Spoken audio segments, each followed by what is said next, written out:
Mind manifested. Lesson 7. God has provided prosperity for every home. The home is the heart of the nation. The heart is the love center. Love is the world's greatest attractive power. The electromagnet that lifts the ingots of steel must first be charged with the electric current, for without the current it is powerless. So the heart of man, or the home that is the heart of the nation, must be aglow with God's love. Then it becomes a magnet, drawing all good from every direction. God has amply provided for every home, but the provision is in universal substance, which responds only to law. Through the application of the law, the substance is drawn to us and begins to work for us. It is the law of love that we have whatsoever we desire. As a father gives his children gifts, so the Lord gives to us, because of love. When we desire a right, we put our thoughts into the supermind realm. We contact God-mind, and from it draw the invisible substance that is manifest in temporal things. The substance thus becomes a part of our mind, and through it of our affairs. We draw spiritual substance to ourselves, just as the magnet draws the iron. When we think about the love of God, drawing to us the substance necessary for support and supply, that substance begins to accumulate all around us, and as we abide in the consciousness of it, it begins to manifest itself in all our affairs. Perfect love casteth out fear. Fear is a great breeder of poverty, for it breaks down positive thoughts. Negative thoughts bring negative conditions in their train. The first thing to do in making a demonstration of prosperity in the home is to discard all negative thoughts and words. Build up a positive thought atmosphere in the home, an atmosphere that is free from fear and filled with love. Do not allow any words of poverty or lack to limit the attractive power of love in the home. Select carefully only those words that charge the home atmosphere with the idea of plenty, for like attracts like in the unseen as well as the seen. Never make an assertion in the home, no matter how true it may look on the surface, that you would not want to see persist in the home. By talking poverty and lack, you are making a comfortable place for these unwelcome guests by your fireside, and they will want to stay. Rather fill the home with thoughts and words of plenty, of love, and of God's substance. Then the unwelcome guests will soon leave you. Do not say that money is scarce. The very statement will scare money away from you. Do not say that times are hard with you. The very words will tighten your purse strings until omnipotence itself cannot slip a dime into it. Begin now to talk plenty, think plenty, and give thanks for plenty. Enlist all the members of the home in the same work. Make it a game. It's lots of fun, and better than that, it actually works. Every home can be prosperous, and there should be no poverty-stricken homes, for they are caused only by disharmony, fear, negative thinking and speaking. Every visible item of wealth can be traced to an invisible source. Food comes from grain which was planted in the earth. But who sees or knows the quickening love that touches the seed and makes it bear 100-fold? An unseen force from an invisible source acts on the tiny seeds, and supply for the multitude springs forth. The physical substance that we name earth is the visible form of a superabundant mind substance, everywhere present, pervading all things, and inspiring all things to action. When the grain or seed is put into the earth, the quickening thought of the universe causes the little life germ to lay hold of the spiritual substance all about it, and what we call matter proves to be a form of mind. There is no matter, all is mind. Words are also seeds, and when dropped into the invisible spiritual substance, they grow and bring forth after their kind. Do men gather grapes of thorns or figs of thistles? Farmers and gardeners choose their seed with the greatest care. They reject every defective seed they find, and in this way make sure of the coming crop. To have prosperity in your home, you will have to exercise the same intelligent discrimination in the choice of your seed words. You should expect prosperity when you keep the prosperity law. Therefore, be thankful for every blessing that you gain, and as deeply grateful for every demonstration as for an unexpected treasure dropped into your lap. This will keep your heart fresh, for true thanksgiving may be likened to rain falling upon ready soil, refreshing it and increasing its productiveness. When Jesus had only a small supply, he gave thanks for the little he had. This increased that little into such an abundance that a multitude was satisfied with food, and much was left over. Blessing has not lost its power since the time Jesus used it. Try it and you will prove its efficacy. The same power of multiplication is in it today. Praise and thanksgiving impart the quickening spiritual power that produces growth and increase in all things. You should never condemn anything in your home. If you want new articles of furniture or new clothes to take the place of those you now have, do not talk about your present things as old or shabby. Watch your words, see yourself clothed as befits a child of the King, and see your house furnished just as pleases your ideal. Thus plant in the home atmosphere the seed of richness and abundance. It will all come to you. Use the patience, the wisdom, and the assiduity that the farmer employs in planting and cultivating, and your crop will be sure. Your words of truth are energized and vitalized by the living Spirit. Your mind is now open and receptive to an influx of divine ideas that will inspire you with the understanding of the potency of your own thoughts and words. You are prospered. Your home is a magnet of love, drawing to it all good from the unfailing and inexhaustible reservoir of supply.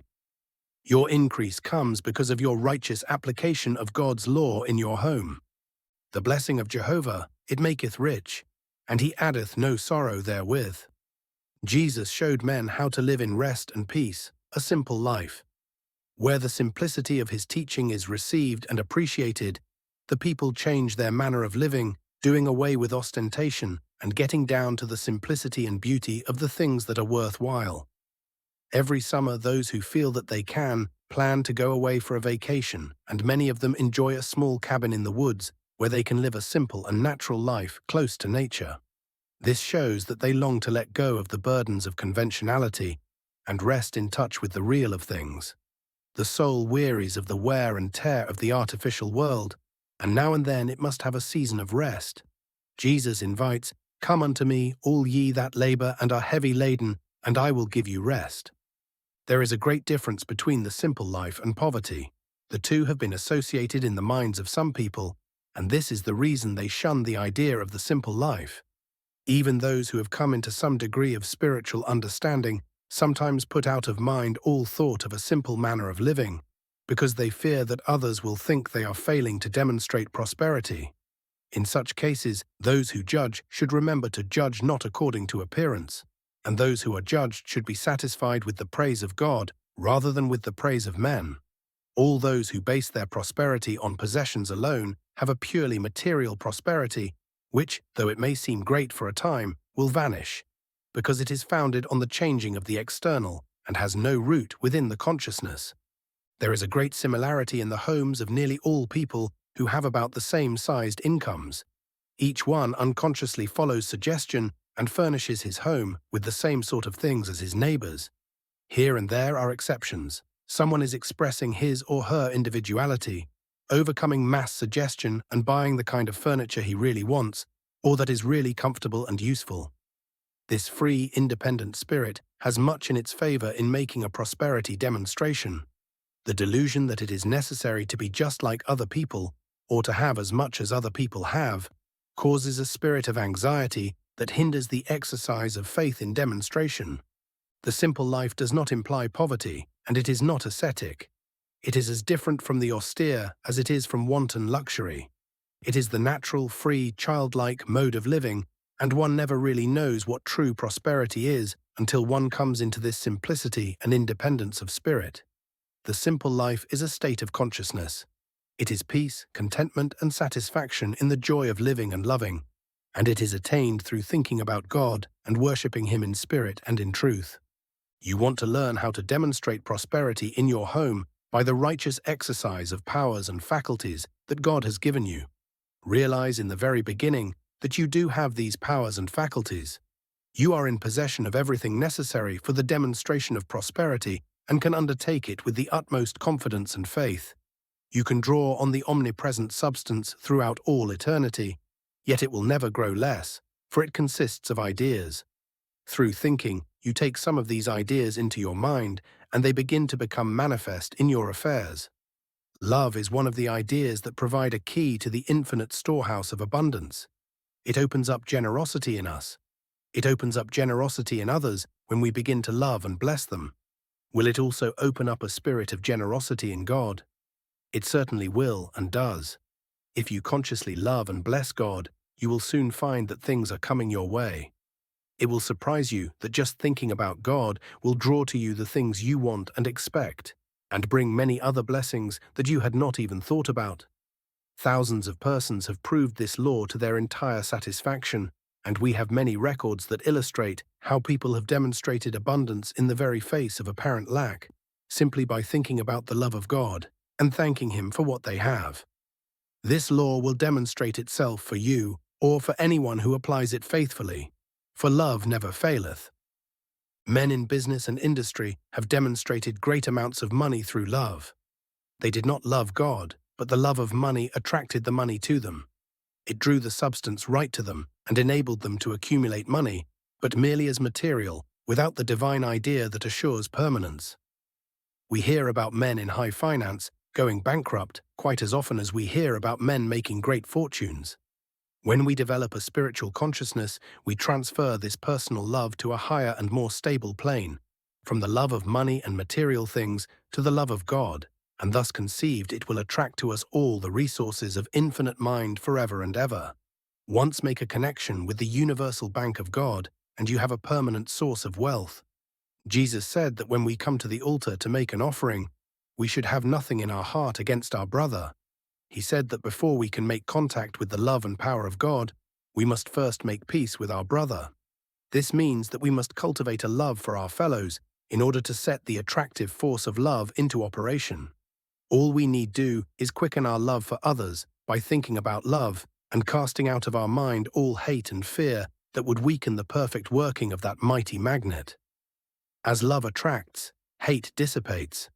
Before you approach God's altar of plenty, go and make friends with your brother men.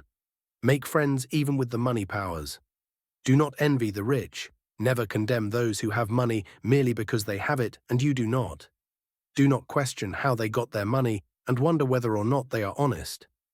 All that is none of your business. Your business is to get what belongs to you, and you do that by thinking about the omnipresent substance of God and how you can lay hold of it through love. Get in touch with God riches in spirit, lay hold of them by love, and you will have sufficient for every day. Love, therefore, is the fulfillment of the law. The eternal law of spirit goes right on operating regardless of what you may think, say, or do. It is ordained that love will bring you prosperity, and you need not wonder whether it will or how it will. Be not therefore anxious, saying, "What shall we eat?" or "What shall we drink?" or "Wherewithal shall we be clothed?" Do not worry. Worry is a thief and a robber, for it keeps your good from you. It breaks the drawing law of love, the law that says, "Perfect love casteth out fear." Banish worry by quietly and confidently affirming the drawing power of divine love as the constantly active magnet that attracts your unfailing supply. A good affirmation to rout worry is one like this: Divine love bountifully supplies and increases substance to meet my every need. Nearly all books or articles that deal with success or prosperity stress the well-known virtues of honesty, industry, system and order, faithfulness, hard work. These make an excellent foundation and can be developed. Anyone with determination and will can overcome habits of laziness, carelessness, and weakness. The use of the will is very important in the demonstration of prosperity. If there is disorder or lack of system in your home, overcome it. Affirm, "I will to be orderly. I will be orderly. I will be systematic in all my work and affairs. I am systematic. I am orderly. I am efficient." It takes the use of the will to be persistent, and we must be persistent in making demonstrations. Spasmodic efforts count for little, and many people give up too easily. If things don't come out just right the first time they try, they say the law is wrong and make no further effort. Anything so much worthwhile as prosperity in the home, and especially a permanent and unfailing supply that continues to meet the daily needs year after year, is worth any effort that we can make. Then be patient, but be persistent. Declare, "I am not discouraged. I am persistent. I go forward." When success fails to crown our very first efforts, we become discouraged and quit. Then we try to console ourselves with the old thought that it is God's will for us to be poor. Poverty is not God's will, but man lays it to the charge of God to excuse his own feeling of inadequacy and defeat. God's will is health, happiness, and prosperity for every man, and to have all that is good and beautiful in the home is to express God's will for us. God's will is not expressed in a hovel, nor in any home where discord, lack, and unhappiness are entertained. Even a human guest would not stay long in such a home.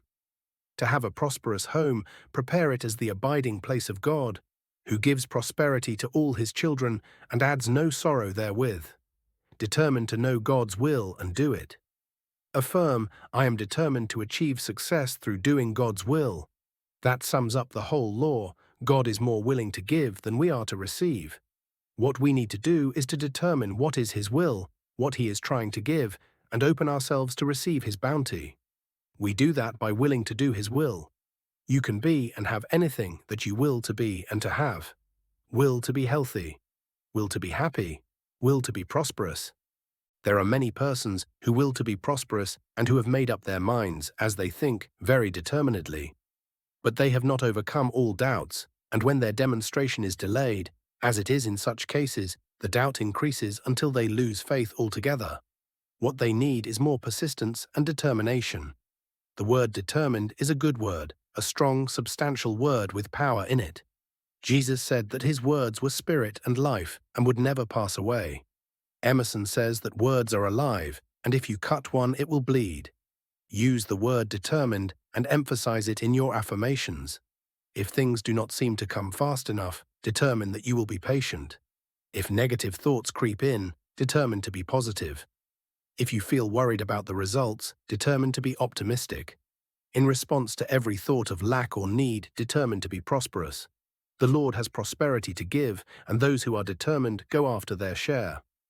Jesus was quite positive and very determined in all his affirmations. He made big claims for God and demonstrated them.